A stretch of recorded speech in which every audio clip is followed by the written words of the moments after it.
Chouette, bienvenue les boys, bienvenue Dany. Tu Merci. découvres le studio où on passe des podcasts avec Gauthier. On va en profiter pour faire un petit rappel de ce qu'on fait avec Gauthier. Donc, moi je suis Sacha, je suis psychologue. On a fondé Mind the Gap avec Gauthier Desclous. Tu veux te présenter? J'ai Gauthier Desclous, j'ai fait du hockey sur glace pendant 12 ans, je ne Servette Hockey Club. Et on a fondé Mind the Gap pour parler de la carrière des sportifs de haut niveau. Alors, a priori, tout sport confondu, et puis on espère avoir d'autres sportifs. Et puis l'idée, c'est de discuter du parcours du sportif, de la carrière, voilà, de sa carrière, et puis des enjeux autour de la santé mentale, de tout ce que les sportifs rencontrent, et de mettre en lumière tout ce qu'on ne connaît pas et on ne voit pas forcément. Mhm. Est-ce que j'ai besoin d'ajouter quelque Non, chose? je crois que tu l'as fait parfaitement. Magnifique. Et en plus, on est un podcast inclusif. Parce qu'on Inclusif. a des fribourgeois, Ouais. on a des jeunes voix, et aujourd'hui, on a la pépite du Valais. Bienvenue Daniel Follonier. Merci à vous pour l'invitation. Alors, on va repasser ta carrière. Donc, brièvement, tu as été formé à Sion, tu as joué en Sion 1, tu as gagné la Coupe de Suisse avec Sion, tu as joué à Lucerne, tu as joué à Servette, tu as joué à Kriens, ça tu pourras nous en parler aussi. Oui, Donc, tu as une carrière accomplie entre la Challenge League et la Super League. Bienvenue. merci. Et là, j'arrive sur une question pour Gauthier. Est-ce que, toi qui es fan de foot, Ouais. est-ce que tu as déjà connu un joueur qui a marqué un triplé en 55 minutes et a pris un carton rouge? Déjà, le triplé, c'était en 45 minutes. Déjà. Et puis, avec une passe D. Ouais, en plus, ça. Et après, on jouait contre des Valaisans. Donc, du coup, ce que j'ai pu dire, normalement, en le Valais, ça passe. Ouais, c'est ça. Ouais. Tu vois de qui je parle ou pas? J'imagine, est-ce qu'il est fan de Tu veux- Manchester United, de Real Madrid Et de et du Sporting. Sporting, ouais, Voilà. c'est ça. Cristiano Donc, on Ronaldo. parle bien de Daniel Follonier. Colebossi, Colombe, Murat. 4-0 à la mi-temps, triplé de Daniel Follonier. Une passe D, c'est ça, hein? On rentre très confiant dans le vestiaire. On ressort 10 minutes après. Tu nous expliques? Euh, Est-ce qu'il y avait la Coupe du Monde qui commençait genre à la mi-temps ou peut-être t'as manqué le départ du match, fallait sortir, vite aller à la douche? Ouais, Non, non, c'est une action un peu bête et puis on m'a un peu touché, on m'a un peu, enfin même pas un petit peu insulté. Du coup, j'ai rendu l'insulte, mais elle était un peu violente cette insulte. Et l'anecdote, c'était que la semaine d'après, on avait un arbitre allemand. Même insulte, passé crème, hein. Ouais. Donc voilà, c'était l'anecdote du début de podcast. Du coup, Dany, on est venu parler de toi aujourd'hui. Donc toi, tu as commencé le foot à Chipis. Est-ce que tu peux nous raconter, c'était comment tes débuts au foot? Bon, après, c'est quelque chose que j'ai toujours fait en étant petit, hein. J'ai commencé vraiment à Chipis à l'âge de 4 ans. Après, comme je le dis souvent, c'est parce que je viens de Sierre, mais sauf qu'à Sierre, on avait le droit, enfin, c'était seulement à partir de 5 ans qu'on pouvait intégrer l'école de foot. Et donc, du coup, nous, on connaissait le président de Chipis parce que j'avais de la famille qui habitait à Chipis, justement. Et il a permis d'intégrer une année plus tôt l'équipe de juniors. Donc, du coup, c'est là que ça s'est fait un peu. Et puis, au début, je me rappelle, en parlant de petite anecdote, je sais que le premier entraînement, j'avais pas de chaussures de foot. J'étais arrivé avec mes grosses. C'était des Atemi, je crois que j'avais à l'époque. Mais je m'en souviens comme si c'était hier, parce que c'est quand même un petit fait marquant de ça. Et puis, je crois que je dois encore avoir la photo. Enfin, ma mère doit avoir la photo, il me semble. Mais c'est vrai que ouais, c'est un peu drôle. Mais c'est vrai que j'ai commencé à Chipis. Et, euh, et ouais. Et quand est-ce que tu intègres le centre de formation de Sion? J'intègre quand même tard, parce qu'à Chipis, je fais les F, les E, les D. Mhm. Et puis ensuite, après, il y a Sierre et Chipis, ils avaient fusionné à l'époque pour avoir les C Inter. Mhm. Et du coup, j'avais intégré les C Inter, mais avec la volée d'au-dessus, donc du coup avec les 93. Et là, j'avais fait une saison en C Inter. Et après, il y avait Pierre-Alain Prat, c'est un entraîneur qui était à Sion à ce moment-là pour les moins de 15. Mhm. Et il était venu voir un match, puis j'avais intégré après, ça s'appelait les cellules à Sion. C'était tous les lundis, tous les lundis. Et du coup, je m'étais entraîné là-bas. Et puis après, c'est en moins de 15 que j'avais vraiment intégré le FC Sion. Et tu te dis à ce moment que tu as envie de faire une carrière dans le foot? J'ai toujours voulu, parce que ça a toujours fait partie de moi le foot. Mhm. Mais c'est vrai que quand tu arrives à Sion, après, je suis quelqu'un d'assez timide et réservé. Donc du coup, tu arrives quand même dans un monde où c'est différent. À Chipis, j'avais tous mes potes, j'avais même mon cousin et ma cousine qui jouaient aussi au foot avec moi. Donc, du coup, Mmh. je sortais un peu de cette zone de confort et ce cadre familial pour aller à Sion. Donc, du coup, il faut trouver déjà le déplacement pour aller à Sion, parce que Sion, ça fait quand même 10 minutes. À 15 ans, il faut trouver quelqu'un qui nous emmène. Ouais. Ma mère travaillait, donc du coup, c'était pas évident. Et c'est vrai qu'à ce moment-là, ben, j'avais un peu, ouais, je me sentais pas vraiment à l'aise et pas dans mon élément. Et puis après, c'est vrai que grâce à cet entraîneur-là, Pierre-Alain Prat, c'est lui qui m'a vraiment fait un bond. Parce que tu avais pensé à arrêter du coup dans ce moment ou? Non, j'avais pas pensé à arrêter parce que ben, je me suis dit, ça reste quand même une opportunité. Et puis, ben, en tant que Valaisan, de pouvoir jouer à Sion, c'est quelque chose d'exceptionnel, hein.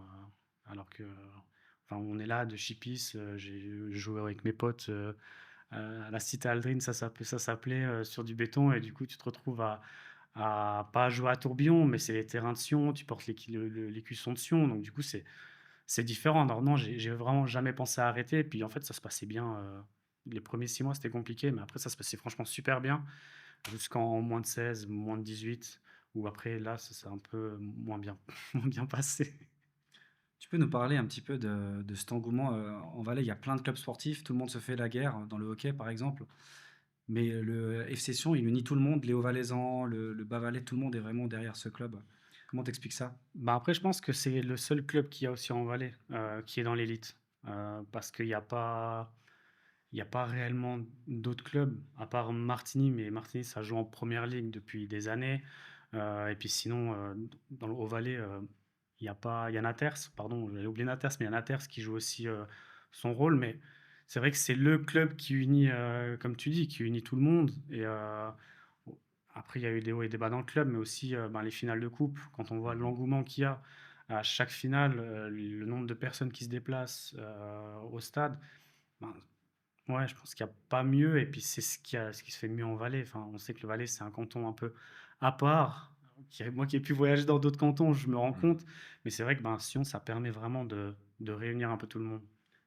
Comme enfant, tu les vis, ces finales? Tu vas au stade? Est-ce que tu vas voir la première de Sierre? Je me pose la question, qui est-ce que tu idolâtres un petit peu à ce moment donné? Alors, Sion, j'ai vu très tard, en moins de 15, où ben, à ce moment-là, on avait un peu des billets, Pour aller voir les matchs, ouais. des abonnements pour aller voir les matchs. Par contre, j'ai fait toutes les finales, là, 2006, 2009, 2011. J'ai fait en tant que spectateur. Et bon, après 2015 sur le terrain et 2007 aussi. Mais sinon, ben, pour revenir à ce que toi tu faisais, à Sierre, c'était le hockey. À OK, Sierre, on allait voir le hockey. Et à l'époque, enfin, je pense que tu as aussi connu ces années où la patinoire, elle était pleine, où c'était une ambiance vraiment exceptionnel. de dingue. Parce qu'il y avait les derbys contre Martigny, il y avait Viège. C'était vraiment quelque chose. Lausanne encore en Ligue B à ce moment-là. Alors ça, j'ai pas le souvenir, Ouais. mais c'est vrai que ouais, la patinoire, c'était plein. Puis c'était accessible aussi parce que bon, on avait trouvé l'astuce pour passer par-dessus les grillages, mais sinon c'était aussi super accessible. Puis ouais, ça change d'aller voir Sion parce que ben voilà, c'est donc, comme j'ai dit avant, faut se trouver comment se déplacer. La patinoire, c'est à côté, on y va à pied puis on retourne après à la maison. Et ces premiers entraînements avec les pros, tu le vis comment? Avec les pros, Ouais. euh, ben c'est un peu.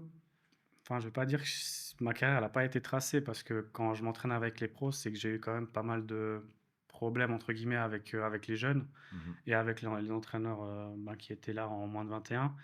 Donc du coup, au fond, pour moi, c'était pas légitime et je sentais pas que j'avais mérité parce que j'avais pas fait de bons résultats, j'avais pas marqué peut-être à tous les matchs ou fait des bons matchs avec les moins de 21.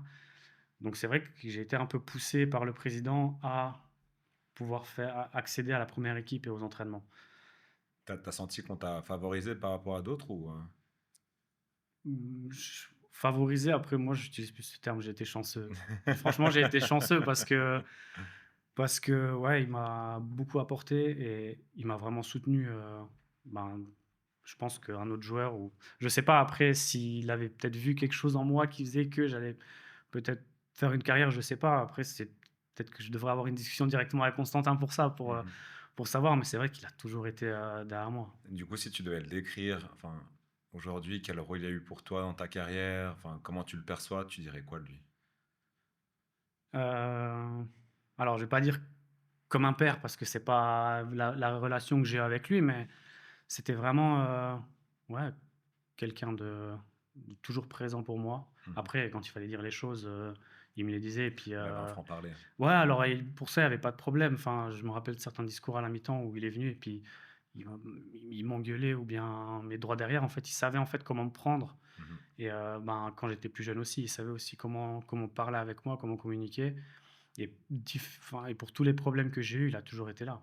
C'était la personne qui avait le plus d'importance pour toi, à ce moment-là, à Sion ou? Oui. Ouais, Alors j'ai eu, ben, après il y a plusieurs selon les années, quand j'arrive à Sion en moins de 15, c'est vraiment Pierre Alain Prat, ouais, que lui, il m'a vraiment, aidé à franchir vraiment un cap. ouais. Après il m'a suivi quand même toujours. Enfin, on s'écrivait toujours. C'est vrai qu'après les matchs, avant les matchs, on s'écrivait régulièrement pour me dire ce que lui, il avait vu ou pas vu, ce que je pouvais améliorer ou non. Mais après, Constantin, non, ça a été, pour moi, ouais, la personne qui m'a toujours suivi et après même quand je suis parti, à Lucerne, on avait toujours un peu des échanges quand on se croisait, on s'est enfin, par exemple, je l'écris toujours pour son anniversaire, Mmh. j'essaye, puis là, quand on se voit, il sait aussi ce que je fais actuellement, donc non, ça reste quand même j'ai quand même cette proximité-là avec lui. Et du coup, prendre part aux entraînements des pros, toi, tu ressens quoi à ce moment-là? Tu ressens une fierté, une nervosité? Enfin, tu te situes comment dans le groupe? Je reprends, non, c'était, bah, une nervosité, c'est sûr, parce que le premier entraînement avec les pros, tu as envie de tout faire, tu as envie de tout montrer, Mmh. puis des fois, c'est la pire chose que tu peux faire parce qu'au final, tu fais rien de bien. Donc après voilà, on est jeune, on essaye, mais c'est vrai que non, j'étais nerveux, mais j'étais quand même fier parce Mmh. que, dans ma volée, des 94, il y en a très peu qui ont enfin, il y en a aucun, je crois, qui a été jusqu'à la première équipe. Ouais. Donc du coup, c'était quand même aussi une fierté, de d'arriver jusque-là. C'est la génération avec, Edmilson Fernandez, c'est la même ou Non, Eddie non? Milson, il est 96. Ah Moi, 96, OK. dans mais il avait été, surclassé. Ouais, Moi, dans ma génération, bah, il y avait Thibaut Constantin, ouais. qui a fait longtemps après à monter à Naters, qui était parti à Bâle. Mmh. Mais sinon, puis il y avait Elton, Montero. Ouais. Lui, il a fait aussi une carrière à Lausanne, puis après il est parti, au Portugal, en Belgique, puis, si j'ai pas de bêtises, au Vietnam. Et ce premier match de mai 2014, quand tu rentres contre Getse, comment tu vis la veille de ce match? Est-ce que tu savais déjà que tu allais commencer? Enfin, tu allais rentrer ou on t'avait donné des infos? Et puis, est-ce que tu as une nervosité spécifique d'aller dans le groupe, le jour de match? Bah, en fait, la veille, j'ai match avec les moins de Avec les 21. mondes internes? Ouais, la veille, on a match avec les moins de 21. On joue à Brûle ou Mmh. Tougen, je me rappelle plus, un des deux. Bo et puis je mets, doublé, je crois, ou triplé, je sais plus. Et après le match, on dit: «Ah, il y a 2 joueurs, qui vont aller avec la première». Donc du coup, on joue à 16h, 18h, on part de là-bas, j'arrive à l'hôtel, à la porte d'Autodure, tu as pas le temps Mmh. de réfléchir. Et puis là, Mmh. c'était Chassot et lui, il me dit, à la mi-temps, il me dit: «Ah, ça va les jambes, tu peux» parce que moi, je me suis dit: «Bon, je suis là pour faire le nombre et puis peut-être que je peux jouer un petit peu parce que je sais que, voilà, c'est le dernier match de la saison». Il me dit: «Moi», j'ai dit: «Oui, oui, moi je je rentre, enfin, il y a c'est pas enfin, tu même pas à me poser la question, je suis prêt». Et du coup, bah, après enfin, pour revenir à ça, c'est vrai que la veille, on dort à l'hôtel et du coup, tu rencontres bah, là, tu as le massage parce que le masseur, il reste. Comme tu as eu match, il te fait massage, donc tu es un peu comme un roi. C'était ta première convocation? Non, Ouais. j'en avais eu une avant. OK. J'avais eu une à IB, où j'étais sur le banc, mais après j'avais pris, mon premier carton rouge avec les moins de 21. C'était annonciateur, hein, je l'avais pas prévu. Encore un carton rouge bête et là j'ai pris 3 matchs. Du coup, ben, 3 matchs, j'ai pas pu, être convoqué avec la première ni jouer, donc ils avaient pris un autre à ma place à ce moment-là Mmh.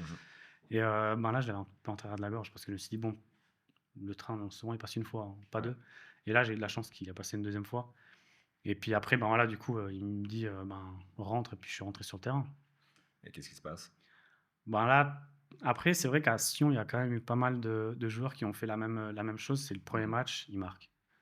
Il y avait un autre, c'était, Kevin Neurer aussi, il avait fait je crois que son premier match, si j'ai pas de bêtises, il avait provoqué un penalty, il avait mis un super but. Mais moi, ben, je reçois mon premier ballon, je fais un 1-2 avec Vidozic, il me semble que c'était Mmh. et puis, ben, il y avait Grichting sur le terrain.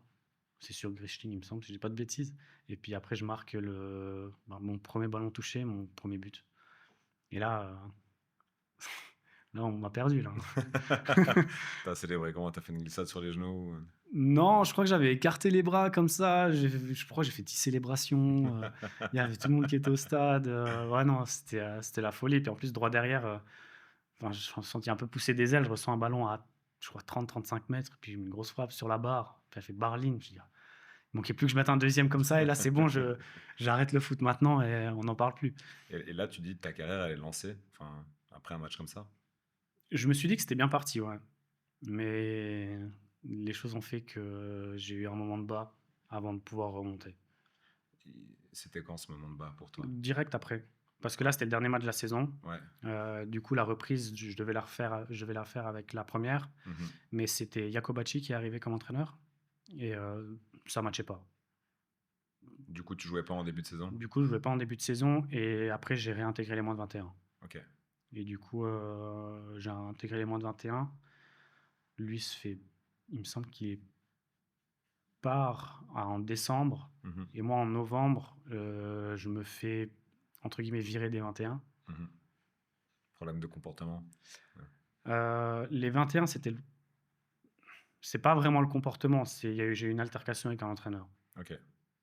Après, non, mais vraiment, c'est pas. L'histoire est pas folle, hein. C'est un truc tout bête où il y a un foot tennis et puis j'ai abîmé le foot tennis, Mhm. mais il a été réparé et du coup, on s'est frité par rapport à ça et puis on est venu un peu à se prendre par le cou enfin par le col. Et du coup, des petites suites. Aujourd'hui, tu as 31, ça fait Deux. 32 ans. Si tu reviens en arrière, comment tu regardes tout ce qui s'est passé, donc le tout début de ta carrière, ce premier but, peut-être les altercations. Je pense qu'il y a beaucoup de choses qui vont très vite, non? Est-ce que tu te donnerais un conseil? Mm, Non, je pense pas. Non. Parce que quand je vois après la direction que ça a pris, après, ça a pris peut-être 6, 7, 8 mois en plus. Mais au final, entre guillemets, j'ai pu atteindre mon but, c'est d'intégrer officiellement la première équipe et de jouer. Mais parce Après, que si tu devais te définir à cet âge-là, est-ce que tu te dirais comme. Enfin, c'était quoi qui parlait? C'était tes émotions? C'était plutôt impulsif? C'était quoi qui parlait à ce moment-là? c'était mes émotions. J'étais très impulsif pour tout ce qui se passait quand j'étais beaucoup plus jeune. Mhm. Enfin, j'ai jamais grandi vraiment avec un père, donc du coup, Mhm. c'est vrai que ma mère, elle a pris ce rôle vraiment d'être mon père et puis d'être la les deux mère. parents, ouais. Et c'est vrai que c'était pas facile pour elle et puis pour moi en tant que garçon, on cherche toujours les limites. Ouais. Et puis des fois avec les mamans, je dis pas qu'elle a été laxiste ou bien qu'elle a été trop gentille, mais elle a essayé de faire du mieux qu'elle pouvait. Mhm. Et du coup, ouais, c'est vrai que je pense que c'était ces émotions-là où j'ai vraiment, quand j'étais petit, j'ai eu beaucoup de crises de colère, crises de nerfs par rapport à ça et j'ai réussi après à me calmer. Ouais. Et pour toi, c'est là où éventuellement avoir une personne, par exemple, comme Christian Constantin, qui est là parfois pour te dire les choses, enfin, dans ce rôle-là aussi, ça t'a apporté quelque chose? Oui, parce que par exemple, les altérations que j'ai avec les entraîneurs, ils n'ont pas essayé de chercher à comprendre. Après, c'est peut-être pas leur rôle, hein, je ne peux pas leur en vouloir, mais lui, il a toujours cherché à comprendre et il était bienveillant. Et peut-être, je pense qu'il connaissait ou bien un peu ma La situation. ouais. Après, j'ai eu une très bonne enfance, hein, c'est pas, Ouais. je dis pas le contraire, mais c'est vrai que le manque d'une figure paternelle, c'est toujours compliqué. Et Mhm. puis lui, je pense qu'il a aussi compris un peu ça. Et puis, je sais pas après, mais il a toujours été là pour ça. Mhm. Est-ce que toi, tu vois un coach comme une figure paternelle ou pas? Non, Non. C'est un débat intéressant, ouais. non. Alors, Parce que maintenant, tu le deviens, non? Enfin, c'est pas ta première saison ou coach. Ouais. Alors, Ça, c'était le scoop. Ouais. Ah, le scoop, c'est magnifique. le scoop, mais Tu dis, on va couper. Non, on va pas couper, on coupe rien. Ok. ça, c'est vrai que c'est nouveau pour moi. Donc, Ouais. d'être maintenant dans le rôle de coach, j'appréhende aussi beaucoup parce que je me dis, est-ce que déjà, ça va me plaire? Mhm. 2, comment est-ce que tu dois te comporter? Parce que moi, j'avais des attentes envers un coach, mais est-ce que j'aurais cette, comment dire? Cette Cette, ligne directrice. ouais, je sais pas. Donc, t'en sens déjà presque des responsabilités, en fait, sérieuses, quoi. Oui, alors les responsabilités, je les ressens après. d'où le travail aussi que je fais actuellement Mhm. dans les ressources humaines, c'est aussi d'être au contact des gens, de gérer aussi des gens et des collaborateurs. Donc du coup, je dis pas que ça se ressemble, mais ça se rapproche un peu quand même. Moi, j'ai la grosse question, est-ce que tu as envie de faire du Yves Méville à Chépis? La seule chose que j'ai envie de faire, comme Yves Miéville, c'est ses théories d'avant-match. Il y a que 3 mots qui sortent de sa bouche et ça suffit. On avait fait un match, on peut raconter à Saint-Pré. Oui. Match ils étaient premiers, on pouvait éventuellement encore jouer la première place, c'était un truc comme ça. Et puis c'était l'anniversaire du physio. Donc Yves rentre dans le vestiaire, il fait Eh Serge, joyeux anniversaire. Il lui balance une paire de schlaps. Bon match, les gars. On a fait un match On a fait exceptionnel. un match exceptionnel, on a gagné On a 2-1. gagné 2-1 là-bas. Donc voilà, c'était la parenthèse. Tu vois, comme quoi il y a tout type de style de coach. Dany, pour en revenir à ta période sédunoise, donc tu joues pas trop en début d'année. Toi, tu vis comment d'avoir un rôle secondaire dans l'équipe? Ben, là, c'est pas réellement un rôle secondaire parce que je suis carrément recalé avec les moins de 21. Ouais, Mais après, justement, quand il y a eu cette période avec le problème avec le le coach, coach. où là, justement, Constantin me dit, ben écoute, je t'organise une préparation en individuel avec Stéphane Troyer, qui est Mhm, maintenant le préparateur physique de Sion. mhm. Il m'a dit, je te laisse avec lui pendant 1 mois. Et puis en janvier, tu vas en Espagne, enfin tu commences ta préparation, tu vas à Alicante, non c'était pas Alicante, Alicante c'est avec Coleb Allez, aussi. c'est autre chose. Tu vas, je sais plus, mais je crois que non c'était pas Alicante, je sais plus. Bref, en Espagne, donc en entraînement, à toi de faire tes preuves. Et du coup, ben j'arrive, bah c'est là où Didier Tolo signation Ouais. en janvier. Je fais la première semaine avec la première, ça se passe bien. On part en Espagne, ça se passe super bien. Mhm, Enfin, les matchs amicaux, je les joue. Ça se passe super bien. Il y a celui qui joue à mon poste, mais titulaire, qui se blesse. Je sais plus qu'il a une ménisque, mais il est absent 2-3 mois. mhm. Et Tolo, il me dit ben, on prend personne. Donc, à toi de faire ta place. Ouais. Et du coup, ben, là, ça s'enchaîne. Ou ben, là, j'ai vraiment pris la place on ne sait pas si on. Enfin, moi, j'ai pensé, je me dis, bon, peut-être c'est mort en étant en 21. À 3 mois plus tard, être titulaire le premier match à Bâle au Stade Saint-Jacques. Mhm. Et là, je me dis, en fait, c'est là où. Enfin, le foot, ça va tellement vite des deux côtés. Ouais. Et Tu le conscientises, tu la dalle quand on te le donne, cette opportunité ou comment tu te sens vis-à-vis de ça? Tu te sens stressé? non, parce que j'étais vraiment bien entouré. Ouais. À ce moment-là, j'étais vraiment. Ben, déjà, mes amis proches, ceux qui sont encore là maintenant, Mhm. ils ont toujours été là pour me mettre, Encadré. mais vraiment pour m'encadrer, pour ouais, m'encadrer. Et après, j'avais aussi des personnes de référence dans l'équipe, Mhm. où ben, Vincent Ouais, Ruffly, Ruffly. lui, il a vraiment été un grand frère pour moi. Mhm. Et puis il est toujours d'ailleurs, hein, encore maintenant. Mais c'est vrai que lui, ça a vraiment été une bonne personne. Puis après, il y avait encore d'autres qui m'ont accompagné. Mais c'est vrai que Vincent, il m'a vraiment beaucoup aidé aussi. Et surtout, ce deuxième tour où tu joues, c'est l'année où vous gagnez la finale de coupe, Ouais. c'est ça? Tu le vis comment, cette finale? Ben, au début, avec beaucoup de Tu déception. rentres en jeu parce que tu commences pas, c'est Ouais. ça? Ouais. Parce que bah, moi, j'étais sûr de commencer. Mhm. Parce que ben, là, je fais une saison, ma première saison où je joue, je crois, 19 matchs sur le deuxième tour, où Mhm. j'ai marqué, je sais plus exactement, 6 ou 7 buts avec 2-3 passes décisives.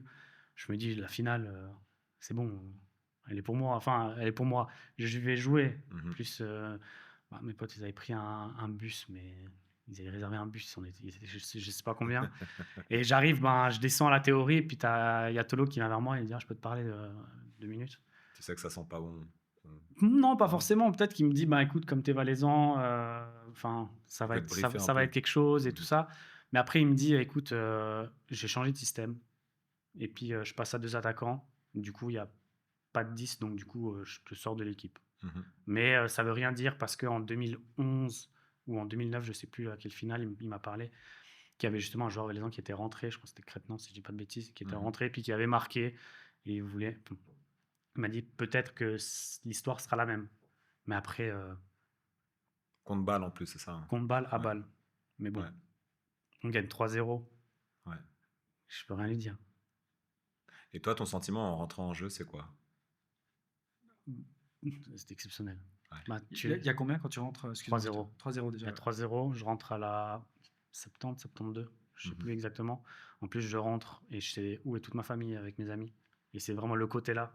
Du coup, je me suis dit, bon, 3-0, peut-être qu'il y aura plus trop d'occasions parce que ça va être le match il est plus ou moins bâclé, donc du coup, voilà. Mais fais plaisir, fais quelque chose.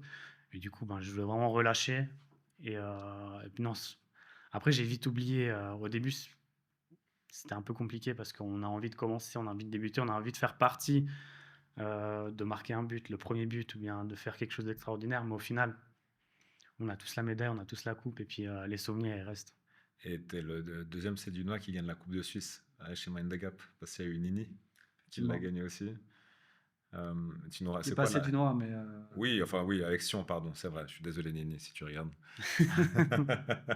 Et l'après-match, ça se passe comment? C'était la folie, Ouais. vraiment la folie. Alors, l'ambiance qu'il y a déjà, ben, dans le stade, il y a envahissement de terrain, il y a tout ce que tu veux. Après, il y a dans les vestiaires, c'était n'importe quoi, vraiment n'importe quoi. Et après, il y a le quart retour, où on s'arrête au milieu de l'autoroute parce qu'il y avait enfin, ça a créé des bouchons. Puis après, on arrive à Sion, où il y a le bus qui était préparé. On part depuis la gare, on monte jusqu'à la Planta. Et là, je crois que tu as 15 ou 20 000 personnes. À confirmer, mais il me semble qu'il y a 15 000 personnes qui sont devant la place de la Planta. Je sais pas si tu vois, c'est la place de toi, tu vois, je pense Ouais, que je c'est la vois, place de la ouais. Planta. Elle est énorme. Et là, j'ai quand même eu ça m'a fait tout drôle parce que ben, en 2011, j'étais dans cette place d'Atlanta et j'avais pu aller derrière. Et je me rappelle comme c'était hier, il y avait Sérédier qui était là et je lui avais dit qu'un jour je serais là. Et puis 4 ans après, 4 ans après, j'y étais. Mais moi, j'avais dit à Séré, je serai avec toi. Merci pour C'est le beau. Real. Ouais, Celui-là, il passe direct. Ouais. Non, mais en plus, Ouais, c'est vraiment parce vrai. que- Je me rappelle comme si c'était hier, j'étais derrière parce que la Planta, elle est devant. Tu avais la tribune qui était comme ça. Et puis moi, j'étais passé derrière. Puis là, elle avait serré. Puis justement, je lui parlais. Et je Incroyable. lui avais dit. Et puis après, ben, c'est vrai que ça m'a fait un peu bizarre. Et il y avait, ouais, il y avait toutes ces personnes devant. Et puis là, c'était la folie. Et l'année d'après, vous connaissez l'épopée en Europe, Ouais. où vous faites phase de groupe et 16e de finale. Toi, tu l'as vis comment cette période en 2016? T'es sur un nuage. Ouais. T'es sur ta première vraie saison en professionnel. En plus, en tant que jeune, ben, c'est là où tu dois confirmer, mais tu confirmes avec l'Europa League. Ouais. Du coup, tu sais pas vraiment comment ça va se passer, si tu vas pouvoir jouer.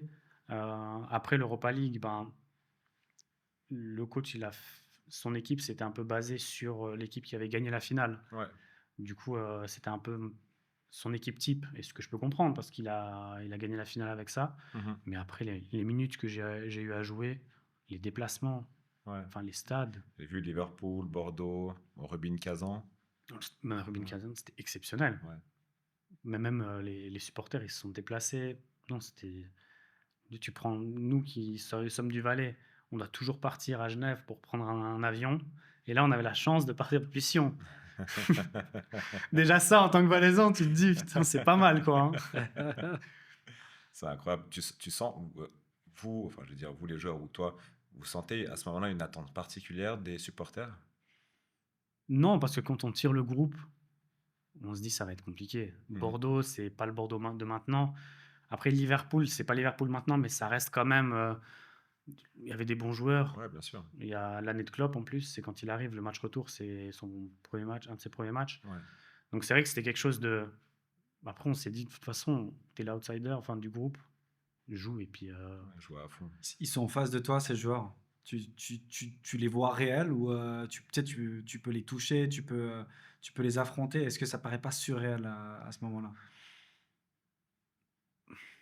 Ben, à Liverpool, je l'avais quand même en travers de la gorge. Du coup, j'ai pas profité de mon moment à Liverpool. Même à la fin. T'étais fâché de ne pas jouer. J'étais fâché de pas jouer.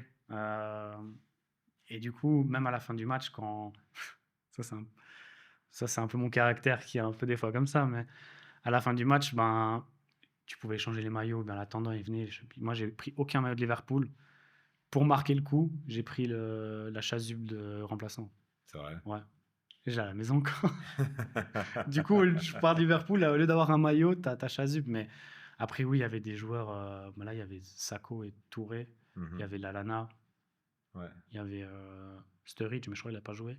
Coutinho, il me semble aussi. Donc, sur le moment, on ne savait pas que c'était les joueurs qu'ils allaient devenir par après.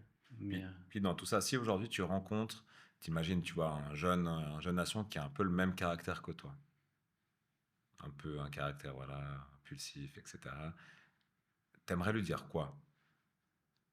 déjà de contrôler ses émotions, Mhm. c'est super important. De réfléchir avant d'agir Mhm. et de ne pas hésiter à se faire aider et d'avoir un coach, que ce soit un coach mental ou bien même je dirais pas un psy, mais Mhm. quelqu'un qui est là pour en parler. Ouais, pour le soutenir. Un Sacha. Sacha, il est Ouais. psy.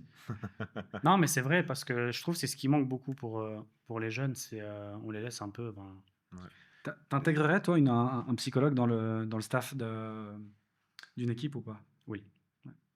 sans réfléchir. Parce que pour moi, c'est super important. Parce que généralement, un sp- là je parle footballeur parce que je connais Mhm. plus, mais un sportif de haut niveau, ben, il va penser qu'aux problèmes qu'il a dans le sport et tous Mhm. les problèmes à côté, il va dire que c'est pas, enfin, il va se dire que c'est pas grave. Et du coup, il rentre à la maison, il va penser à ce qu'il a mal fait à l'entraînement et puis les problèmes perso qu'il peut avoir avec soit sa famille, soit Dans le avec ses couple, ou amis, etc. Ouais. dans le couple ou des choses Ouais. comme ça, ben, il va le mettre de côté parce qu'il va se dire le plus important, c'est demain matin, j'ai entraînement. Donc, du coup, qu'est-ce Mhm. que je peux faire pour améliorer ça? Et du coup, ben, aussi, que ce soit la copine ou bien peut-être des amis ou bien la famille, Mhm. ils sont pas dans ce monde-là. Donc, des fois, ils peuvent pas comprendre. Et donc, du coup, en fait, on se livre pas. Parce que typiquement, le rôle de tes amis et la famille, pour faire le lien, toi après tu pars à Lucerne, donc quelque part tu t'éloignes du cocon. Toi, tu le vis comment ce départ? Je le vis super bien Ouais. parce que je savais que ils allaient me suivre. Et mes amis sont venus, pas à tous les matchs, mais presque. Mhm. Il y en a un de mes amis qui prenait une semaine de vacances au lieu de partir à Ibiza ou je sais pas où, il Il venait venait à à Lucerne Lucerne. faire sa semaine de vacances.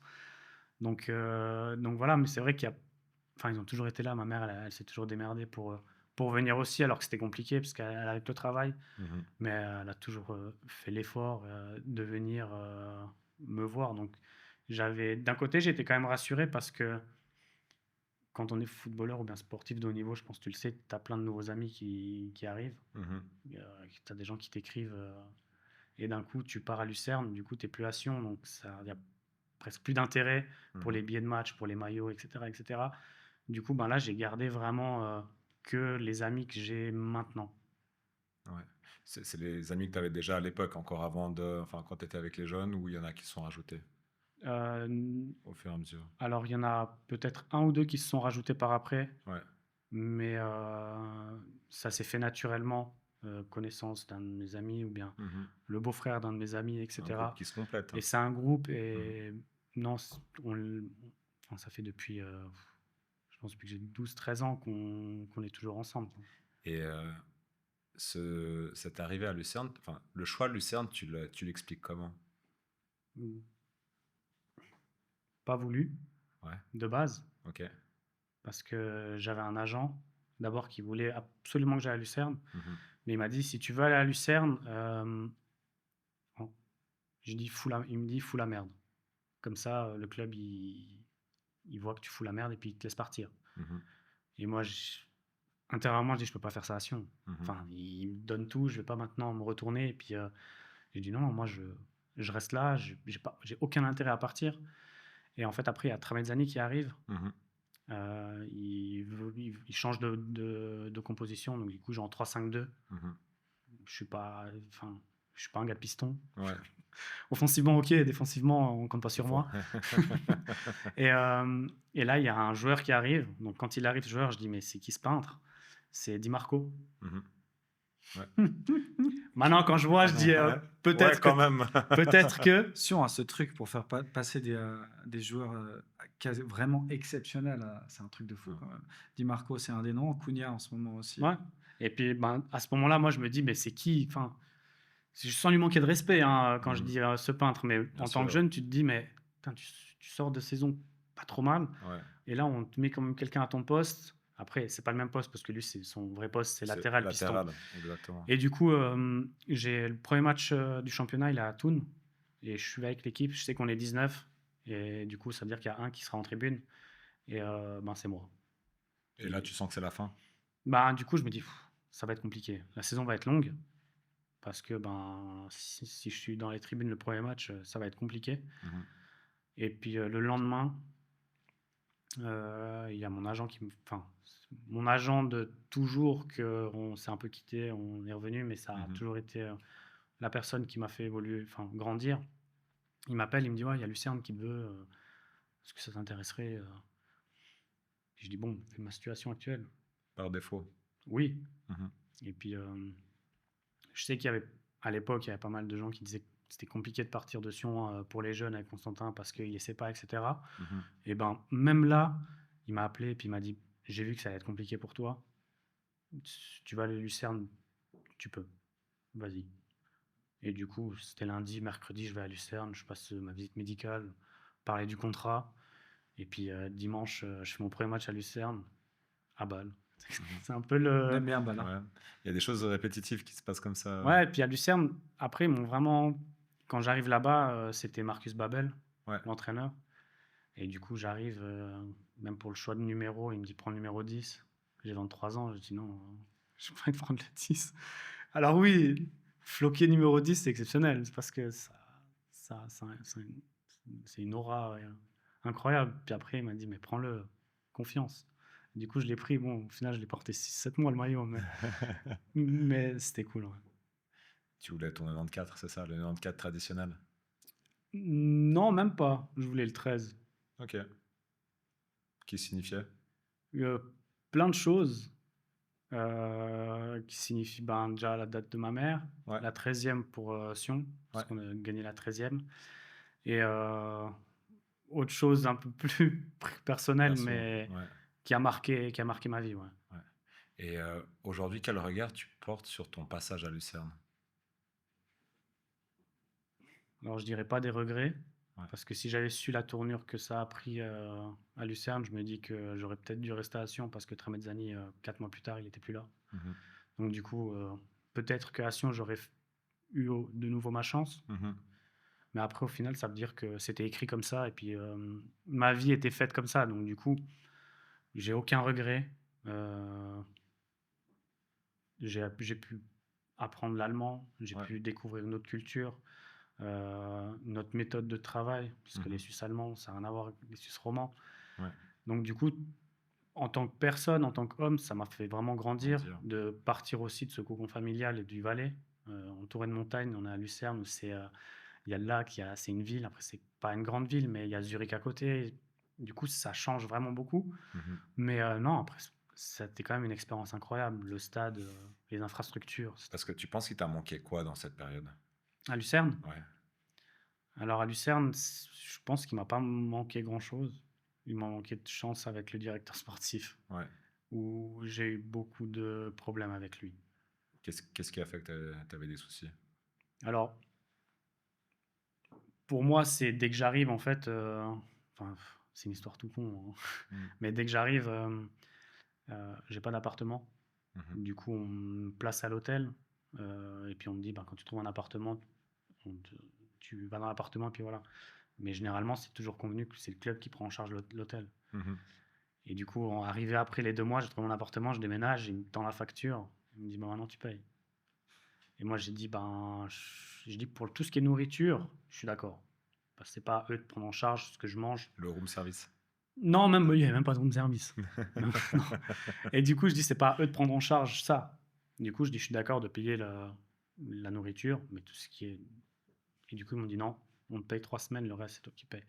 Et du coup, ben là, je suis un peu parti au clash parce que, ben, pour moi, si tu me dis d'avance, je fais en sorte de trouver peut-être une petite chambre où je paye pas grand-chose. Là, je me suis retrouvé avec une facture. Ben là, c'était 7 ou 8 000 balles, je crois. Il était pas réglo avec toi. Pour moi, il était pas réglo. Mais après, du coup, j'ai quand même joué parce que ben là, c'était Babel. Puis je pense qu'il venait de m'acher et du coup, il comptait sur moi. Mais après, du moment où il y a eu le changement d'entraîneur et puis il a pu dire à l'entraîneur que je ne devais pas m'entraîner ou pas jouer les matchs, il l'a fait. On entend malgré tout, tout ce début d'aventure et tout, tu es quand même quelqu'un, j'ai l'impression, parce que moi je te connais pas beaucoup, qui est extrêmement léger sur tout ce qui se passe. Tu dirais que tu étais aussi un sportif résilient? Tu arrivais à avancer vite, à changer rapidement? Alors pour ça, oui. Pour ça, j'avais pas de problème. Franchement, pour moi, je me dis à chaque fois, si ça arrive, c'est que ça devait arriver. Et j'avance comme ça. Alors des fois, bien sûr, avec des regrets, hein, parce que des fois, on peut faire quelque chose qui font changer certaines situations. Mais après, je relativise, puis je me dis, de toute façon, c'était écrit. Et ce qui devait arriver arriva. Tu viens où? Dans la ville des Lumières, dans la plus belle ville du monde. Tu signes à... À Servette. comment comment tu le sens? À Servette, Ouais, trahison. ouais. Vraiment. Et je l'ai senti hein, en Valais, que c'était une trahison. T'as eu des remarques? Bien sûr. Ouais. Ah oui, bien sûr, j'ai eu plein de remarques. C'était pas facile parce que moi, mon cœur, il est blanc et rouge. Hein. Mhm. Encore maintenant, alors oui, à Servette, j'ai passé une année extraordinaire. J'ai rencontré des types bah, comme Sacha, mais une ambiance. Pour moi, Servette, je retiens. Alors oui, il y a eu les matchs, il y a eu La montée. Hein. il y a eu la montée, il y a eu plein de choses. Mais ce que je retiens à Servette, c'est la bande de potes qu'on avait. Ouais, ouais. Et qu'est-ce qui change aussi principalement de Sion À Servette, quand tu arrives à Genève? Toi, t'as une idée déjà. Ouais, j'ai une Ouais. idée derrière la tête. Surtout parce que j'ai fait le même trajet. Enfin, moi, j'ai fait le trajet Sierre-Genève. J'aimerais t'entendre là-dessus. Toi, c'était Lucerne, j'imagine, à Genève. je vois pas où tu veux en venir. T'as pas l'impression que c'est énorme quand tu arrives comme ville, même si on est en Suisse, et puis ça reste pas des grandes villes, mais Ah non, mais c'est encore maintenant, au jour d'aujourd'hui, j'ai vécu 2 ans à Nyon et j'ai joué à Cholet. Encore maintenant, tu me donnes un quartier de Genève, j'en ai aucune idée où il est.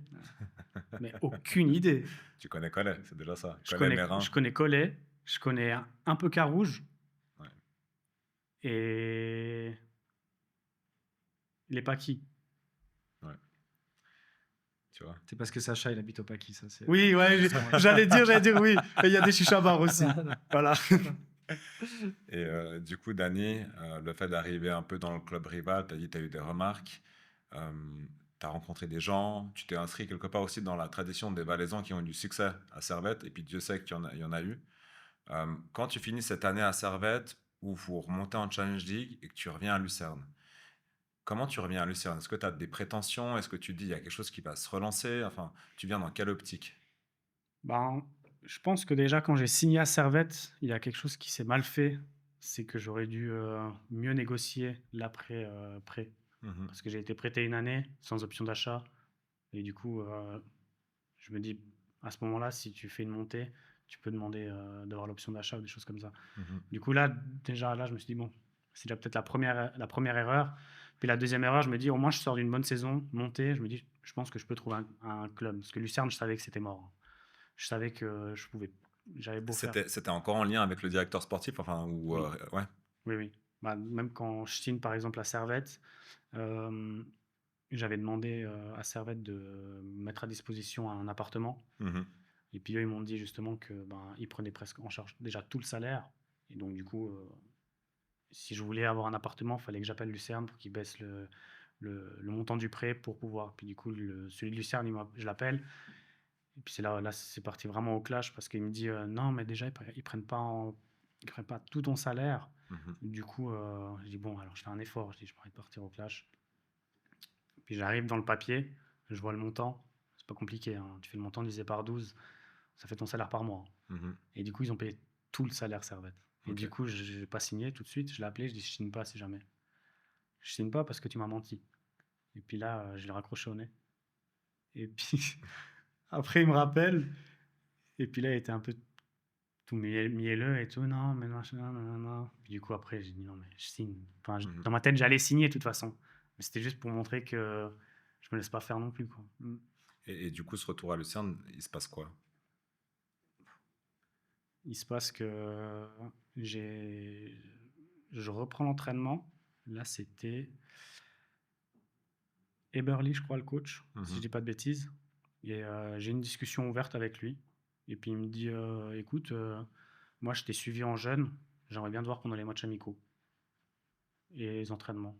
Dans ma tête, je me dis, waouh, peut-être que ça a changé. Il revient le lendemain et dit, tu peux pas. C'est vrai. Il dit, tu peux pas jouer si jamais. Tu crois qu'il y a quoi derrière ce changement? Il a parlé au directeur Oui, sportif, ouais. ah mais clairement. C'est ça. Lui, Parce il voulait absolument te virer du club, c'est ça? Ouais, parce qu'avant de signer à Servette, c'était pareil. On a eu un nouveau coach, Weiler, Ouais, qui a fini à à Servette. Servette, ouais. Les 2 premières semaines de prépa, il est pas là. Il est là vendredi, il donne pas l'entraînement, il regarde. Samedi, on a un match amical contre Winterthur. Je rentre à la mi-temps, je mets doublé, on gagne 3-1. Je me dis, bon, C'est bon. j'ai montré une bonne image. Ouais. Lundi, part en camp. Dimanche, je reçois un appel, tu pars pas au camp. Donc, je savais qu'à Lucerne, ça allait pas. Mais d'un côté, l'année après Servette, j'étais content parce que j'ai quand même pu participer au mariage de mon meilleur ami à ce moment-là. Donc, du coup, Eberly, il a été super gentil avec moi parce que je lui ai demandé 3-4 jours en plus parce que je devais prendre l'avion pour partir au mariage. Et j'étais content. Il te les a donnés. Ouais. Et du coup, tu vois qu'il n'y a pas de perspective à Lucerne. Déjà, toi, comment tu le prends personnellement de nouveau te sentir à part? Et ensuite, c'est quoi les solutions pour toi qui arrivent rapidement? Alors, rapidement, pas grand-chose. Parce que dans le foot, je pense qu'on doit s'entourer déjà de bonnes personnes et des bons agents. Ouais, ce qui n'a pas été ton cas. Je pense que j'ai toujours eu le mauvais agent Au mauvais moment. au mauvais moment. Parce que je pense qu'à certaines périodes, si j'avais des agents qui étaient vraiment bons, j'aurais peut-être pu signer ailleurs. Mais là, à ce moment-là, j'avais pas réellement de bon agent. Ou bien après, je sais pas si. Peut-être c'est aussi mon image, parce que je sais que j'avais un peu la réputation du fainéant ou du flemmard. Et un peu nonchalant, d'où ma manière de jouer et ma manière d'être. Donc après ça, je l'assume entièrement. Et puis c'est ma façon de jouer, c'est comme ça plaît, ça plaît pas. Tant pis. Mais ouais, après à ce moment-là, j'avais pas réellement d'opportunité. Puis moi, je me suis dit, bon, j'ai encore mon contrat à Lucerne, donc au pire, je fais une saison. Enfin, il me restait 2 ans encore. Je fais encore 2 ans à Lucerne, je touche mon salaire, et puis je suis en moins de 21, et puis voilà. Donc là, tu jouais avec les moins de 21, c'est avec la réserve. Je m'entraînais avec la première, mais je m'entraînais avec les 21. Non, je m'entraînais avec la première et je jouais avec les 21, pardon. Tu me dis, mais est-ce que tu arrives à prendre. Parce que moi, j'ai entendu des joueurs qui, au bout d'un moment, tu pètes un câble et le fait d'être au placard, t'en peux plus. Toi, tu as fait quoi? Est-ce que tu as pu prendre du recul ou au contraire, tu avais les boules et puis tu voulais tout défoncer? Après, ça s'est passé tellement vite. Ouais. Parce qu'en reprise en juin, juillet, je fais la préparation, août, je pars pour le mariage. Ouais. Et après, je reviens, puis là, je me dis, bon, maintenant, il faut quand même penser à faire quelque chose. Mais je n'étais pas bien parce que tu es à Lucerne, est-ce que tu dois prendre un appartement? Pas un appartement, donc du coup, je suis de nouveau à l'hôtel, du coup, je paye l'hôtel. Ouais. Du coup, tu commences à te poser 150 000 questions que à 24 ans, 25 ans, tu t'es jamais posé ces questions-là, alors que ça serait normal de se les poser. Là, tu as trop d'incertitudes. Ouais. Tu te demandes si tu as envie de continuer le foot? Continuer, je voulais continuer. Ouais. Parce que déjà, j'avais 2 ans de contrat encore. Je n'allais pas renoncer à ça. Ouais. Et mais après, voilà, je me suis dit, même de descendre en Challenge League, c'était dur. C'était pas, Justement, parce que c'était pas facile. Tu signes en prêt à Kriens. Après, je signe en prêt à Kriens. Ouais. Comment tu le vis ce retour en arrière? Un peu compliqué au début. Parce que déjà, Servette, je me suis dit, je voulais pas aller en Challenge League, je voulais trouver un club Super League. Après, je dis, bon, je vais à Servette parce que c'est quand même un club avec de l'ambition. Historique. Une ambition. Ouais. Avec... non, avec de l'ambition. Et puis Geiger, franchement, il a su trouver les mots. Après, à Kriens, je savais que c'est un club qui... Voilà, c'était semi-professionnel. Challenge League, mais t'es pas professionnel. Les gens... J'allais à l'entraînement, les gens, ils avaient... les autres coéquipiers, ils travaillaient. À côté. Ils travaillaient, venaient à l'entraînement. Je dis, waouh, un jour, ça va m'arrêter. Un jour, ça va m'arrêter. Puis c'est là où j'ai pris un peu conscience de me dire que peut-être qu'un jour ou l'autre, ça peut m'arriver. Enfin, Tu t'es senti du coup privilégié à un moment en voyant ça ou... oui, là, Ouais. totalement. Parce que ben, je voyais ceux qui jouaient avec moi, et puis j'avais un peu connaissance de leur salaire à Kriens. Mhm. Et moi, à côté, ouais, c'était quand même Tu beaucoup. gagnais bien ta vie. Ouais, Mhm. c'était quand même beaucoup plus. Puis je me dis, ouais, Tu culpabilises à ce moment-là ou tu arrives à prendre encore plus plaisir du fait que tu gagnes bien ta vie en étant joueur de foot? alors, je culpabilise non, mais j'ai envie justement de leur montrer que c'est pas parce que je viens de Lucerne et que je suis en près de Lucerne et que eux ont leur travail à côté que je dois faire moins. Et justement, j'ai essayé de montrer, ben là, cette saison-là, j'ai pris énormément de plaisir et j'ai rencontré aussi des bonnes personnes. Mhm. Et du coup, je voulais vraiment montrer une image différente de moi. Magnifique. Et qu'est-ce que ça t'apporte du coup cette période à Kriens? Ça m'a fait prendre conscience que ça peut s'arrêter du jour au lendemain. Et ben, le travail, enfin, aller travailler, ça peut être demain. C'est là où tu commences à penser à l'après-foot? Non, Non? c'est pas encore là. Ok. Alors là, j'ai pris un peu conscience parce que j'ai été hébergé par un qui joue avec moi, Anthony Ouais. Burgisser, où il m'a pas mal aidé quand j'avais pas l'appartement. Mhm. Et ben lui, il travaillait aussi à côté à un moment donné. Et du coup, c'est vrai que moi, je dors, puis lui, il va travailler, quoi. Mhm. Du coup, tu te dis, il y a peut-être un problème là-dedans, soit de mon côté, soit de son côté, parce que c'est peut-être pas compatible de faire du foot et travailler. Mais alors que Mhm. ça l'était, parce que on fait une bonne saison, il faisait des bonnes performances, du coup, ça l'était. Mais Tu me dis si je me trompe, c'est un peu type Carouge à l'époque, Kriens, c'est ça? Avec des joueurs semi-professionnels qui ont... exact. Ok. Toi, t'es 2 ans en prêt là-bas? Enfin, c'est Une année fixe, une année fixe, ouais. et la deuxième année, je retourne parce que j'avais rien d'autre. Ok. Et après, au-delà de cette deuxième année, t'es en fin de contrat après? Ouais. Et là, il se passe quoi? Là, là, tu es en haut, Ouais. où tu touches un bon salaire, ben, comme j'ai dit avant, tu as des gens qui t'écrivent parce que tu joues encore au foot, plus rien. Mhm. Vraiment plus rien. Tu t'inscris au chômage. Mhm. Du coup, les gens, t'as trouvé un club, ben ouais, FC chômage. Enfin, ouais, Mhm. tu tombes un peu sur le ton de la rigolade où tu dis ouais, FC chômage, mais. Et du coup, ouais, c'est vrai que c'était compliqué. Après, je retourne habiter à ce moment-là chez ma mère Mhm. parce que ben j'ai plus d'appart à Lucerne. 26 ans à ce moment-là? 27. 27, ouais. 27. Je retourne habiter chez ma mère parce que je me dis si je trouve un club, ben je vais pas prendre un loyer, un logement pour partir. Du coup, je dis bon, je fais quoi? Je Ouais. Puis là par contre le temps, t'es à la maison, t'es chez tes parents, donc du coup, enfin je suis chez ma mère. T'as pas cette liberté d'être posé sur ton Mhm. canapé, de faire ce que tu veux, de manger ce que tu veux. T'as quand même à 27 T'es ans, limité. quand tu as vécu presque 8-9 ans seul, c'était compliqué à revenir chez. Et là, t'attends quoi?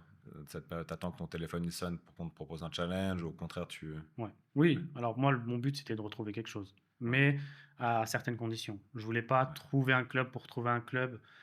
Pour moi, c'était clair. Après, pour moi, j'avais 27, je rentrais sur ma 28e année. Je me dis, si c'est pour partir, ça faut que ça vaille la peine, quoi. Et qu'est-ce qui te fait du coup switcher du monde pro au monde semi-pro avec ton arrivée à Cham? Parce que quand je suis au chômage, moi, j'avais mon conseiller, puis je lui avais Mhm. dit que je me laissais 3 mercato en soi. Mhm. Donc le mercato d'été, 1 an et demi. un an. Enfin, 1 an, ouais, Le pardon. mercato Ouais. d'été, le mercato d'hiver et de Et nouveau le l'été, mercato d'été. ouais. Je me suis dit, je laisse là comme ça. Après, je me suis dit, après une année, si on n'est pas venu, on t'a pas appelé, après une année, c'est pas là que ça va sonner. Enfin, le Mhm. téléphone va sonner. Du coup, après, j'ai eu des propositions dans les pays de l'Est, j'ai eu dans les pays nordiques aussi, pays du Golfe, où j'ai eu une proposition, mais avec aucune garantie, aucune sécurité. Tu savais pas si tu allais recevoir ton salaire tous les mois, Exactement, quoi, ouais. c'est ça? Du coup, l'agent, il m'avait dit. Après, j'ai dit, bah, alors si je veux signer là-bas, il faut que j'ai minimum déjà 6 mois de salaire, En avance, ouais. plus Ouais. la prime. Et là, je vais, puis au pire, dans 6 mois, si je pars mon salaire, bah, Ils je t'ont déjà rentre, et puis payé. voilà. Mhm. Mais du coup, c'était pas. Et puis, j'avais pas envie de prendre ce risque-là parce que tu te retrouves après sans argent, Mhm. c'est compliqué quand même. Et c'est là où tu prépares ton futur projet professionnel. C'est là que je commence un peu à réfléchir. Ouais. Donc la première année, La C'est full foot. Tu Ouais. te dis, donc, tu as du gain intermédiaire si on parle en termes de revenus suisses. Et c'est full foot. Tu es concentré sur ce que tu fais. Ton objectif, c'est qu'à la fin de ces 3 mercatos, c'est que ça reparte. C'est Ouais, ça? c'est ça. Après, en toute honnêteté, après le deuxième mercato, je savais que ça allait pas. Après, j'ai poussé pour pousser, hein. Ça Mhm. va vite. J'ai les sports fait vivre, donc là, là, j'ai essayé, j'ai espéré vraiment pour les derniers 6 mois de fin janvier à fin août, mais je savais que c'était mort. Et quand tu ressens quoi quand tu dis que c'est fini? Parce que Gauthier a dit au bout d'un moment, c'est un soulagement. Toi, tu le vis comment? Ben, après, je sais pas, ton après-carrière, c'est toi qui l'as décidé, je pense. C'est pas le même contexte que la Pas tienne. le Ouais. même contexte. Moi, j'ai eu beaucoup de peine où j'ai été mal pendant 2-3 jours, où vraiment, enfin, à en pleurer, hein, parce Mhm. que tu te dis, ben, en fait, ça s'arrête, quoi. C'est fini, et puis Maintenant, j'ai c'est plus pas moi rien. qui ai décidé, en fait. Mhm. Alors oui, parce que j'ai refusé certaines offres, mais pour moi, ça valait pas le coup d'y aller. Mais du coup, ouais, j'aurais voulu me dire, ben, je fais une saison, enfin, et cette saison-là, j'arrête. Et c'est annoncé, je suis en paix avec moi-même parce que je l'ai préparé. Mhm. Et là, j'ai pas eu le temps de préparer ma retraite, entre guillemets. Mhm. Donc, c'est vrai que c'était compliqué. Et tu te retrouves quand même jeune, comme toi aussi, Gauthier, jeune retraité quand même. Bon, toi, tu l'étais à 29, toi à 28. 27, 28, ouais, Ouais, 28. 28 aussi, ouais. Vous avez quand même ça en commun. Euh, 29. vous- enfin, Non, t'as raison. non? Tu voulais rajouter quelque chose? Non, 29, non, j'essaie non, De vas-y, calculer, continue. ouais. Toi, Follow, c'est quoi le step d'après? Donc, tu annonces que pour toi, c'est terminé le foot. C'est quoi le pas d'après? Le pas d'après, c'est, ben là, j'ai été bien aidé par l'assistant que j'avais eu à Kriens, Ouais. euh, où lui, justement, il avait pas mal de contacts avec les clubs de Première Ligue Promotion. Et du coup, pour moi, c'était important à ce moment-là de vouloir faire du foot, enfin, Mhm. vouloir faire du foot encore et de rester en Suisse allemande. Du coup, lui, il m'avait trouvé Cham. Mhm. Et avec les discussions avec Cham, ben, il y avait quand même, pour une Première Ligue Promotion, un bon revenu, Mhm. avec toujours le gain intermédiaire du chômage. Et il me donnait aussi en prime de l'argent pour pouvoir faire des études. Du coup, Incroyable. ils m'ont payé mon certificat RH, c'est RH, eux ouais. qui me l'ont payé. C'est incroyable. Comment tu décides d'aller dans les RH? C'est après, il y a plusieurs choses. C'est que d'abord, j'ai regardé, en toute honnêteté, j'avais regardé sur Internet métier où tu gagnes bien ta vie sans études. C'est ce que tu aurais fait avec ChatGPT aujourd'hui, quoi. Parce que j'ai pas de CFC, j'ai T'as fait rien. ton collège ou Rien. D'accord. J'ai fini l'école obligatoire, Ouais. j'ai fait l'école de commerce, j'ai arrêté l'école de commerce pour passer en apprentissage. J'ai fait première année, deuxième année d'apprentissage, et la troisième année, j'ai décidé d'arrêter pour pouvoir me consacrer une année sur le foot et décrocher un contrat pro. Malheureusement pour ma mère et heureusement pour moi, j'ai eu ce contrat, mais elle voulait absolument que j'ai un papier. Mhm. Ben là, du coup, j'avais vu. Mais avant ça, j'avais quand même discuté avec un qui jouait avec moi, c'était Florian Berisha, où lui, justement, il était dans la RH. Puis justement, j'avais discuté avec lui. Il m'avait conseillé justement l'institut qui fait les formations à distance. Il m'a dit, Mhm. jamais moi, j'ai fait là. Du coup, ben, j'ai pris rendez-vous avec. Ça m'a vraiment plu, ce côté humain. Puis je trouve que j'ai vu pas mal de choses similaires avec le foot. Moi, hein, c'est mon opinion personnelle où voilà, tu as quand même ce côté de leader, de manager, alors que j'ai jamais été un leader dans le foot, hein. Mhm. Mais je me suis découvert ce côté-là en moi. Dany, on arrive gentiment au bout de ce podcast. Moi, j'avais encore quelques questions pour toi. Aujourd'hui, avec du recul, est-ce que tu as un regret comme ça de ta carrière de foot? Où il y a une chose, tu dis, ben, j'aurais préféré qu'elle n'arrive pas, ou... Ma signature à Lucerne. Ouais. Je pense que C'était une erreur de parcours pour toi.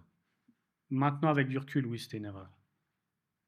Tu t'attendais à avoir une carrière plus importante que ce que tu as eu à ce moment-là, ou Là, avec du recul, avec tes qualités, enfin... oui, mais je suis quelqu'un de très reconnaissant et j'ai fait quelque chose que peu de Merci. personnes arrivent à le faire. J'ai pu vivre, presque 10 ans, de ça, enfin, de ma passion et de mon hobby.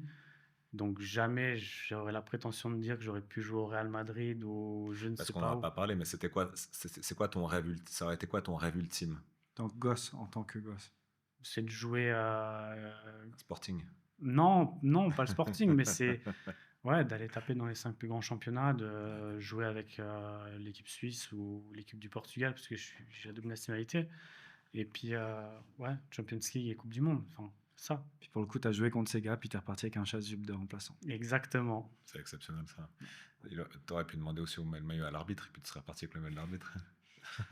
On va te donner un carton jaune pour cette blague. Il a déjà le maillot jaune. J'ai un maillot jaune. Dany, est-ce qu'il y a une personne qui t'a, en dehors de Christian Constantin que tu as mentionné, est-ce qu'il y a une personne qui t'a profondément inspiré et tu te dis, ben, c'est un peu aussi le rôle modèle de ma vie, enfin, pour les années à venir, etc.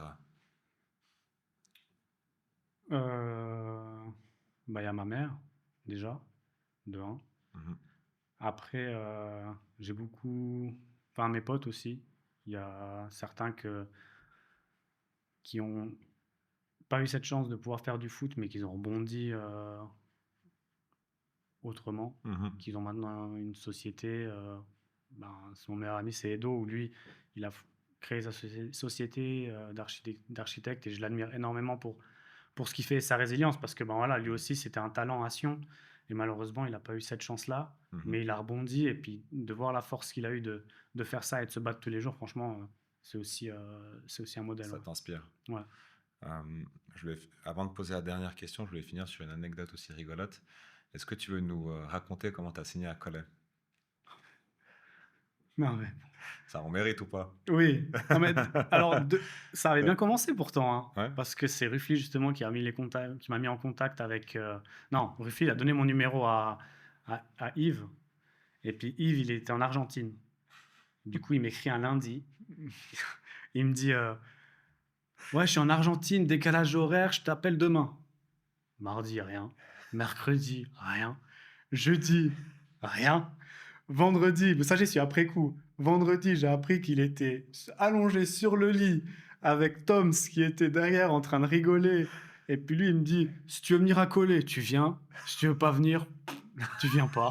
Non, non, pardon. Si ça te plaît, tant mieux. Si ça te plaît pas, ben tu viens pas. Et tu sais qu'en plus, Yves, il m'écrit à ce moment-là, ouais, il y a Daniel, il m'a écrit, enfin, on s'est écrit pour qu'il vienne à Cholet. Je fais trop bien. J'écris à Daniel. Nous, ça faisait longtemps qu'on se voyait pas. Je fais, ah, Daniel, c'est Sacha, machin. C'est trop cool, tu viens à Cholet. Il me fait, ouais, bah, je sais pas, Yves, il m'a dit, si ça me plaît, je reste. Sinon, il fait, mais Yves, s'il te plaît, Yves, si tu me regardes. Et puis, il était exceptionnel, Daniel, avec nous. Ouais. Et tu as eu du bon temps. Oui, et enfin, ça me manque parce que il y a toujours, enfin, l'ambiance. Alors déjà, le foot c'était une chose, mais dehors. Non, il y a que des pépites dans cette équipe, vraiment que des pépites. Dany, pour finir, s'il y avait un sportif que tu aimerais entendre dans un podcast comme ça, ce serait qui? Un sportif professionnel, ça peut être un footeux ou peu importe. Mais si tu as une personne en Roman. tête, ouais, un roman, pardon. Un roman. Ouais. Est-ce qu'il y a quelqu'un qui te viendra en tête? Ça peut être un sportif professionnel, peut-être, je sais pas, un gars du staff, d'un dirigeant ou peu importe, qui pourrait venir parler de lui. Tends-lui et une puis, perche, tends-nous une perche.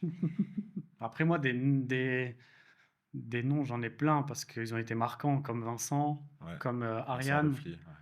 Kabashi. C'est Ouais. lui, il a aussi, en termes de carrière, c'était pas facile. Ouais, C'est à vraiment Sion, et puis après, il a dû partir. entre Sion, Ouais. entre quand ses débuts où il a direct sa grave blessure, après Ouais. il rebondit et puis, enfin lui aussi c'est quelqu'un que j'admire beaucoup parce que je pense que si j'avais enfin, son, son mental, Mhm. ça aurait été vraiment une carrière différente. Bah ouais, il y a Ariane, après il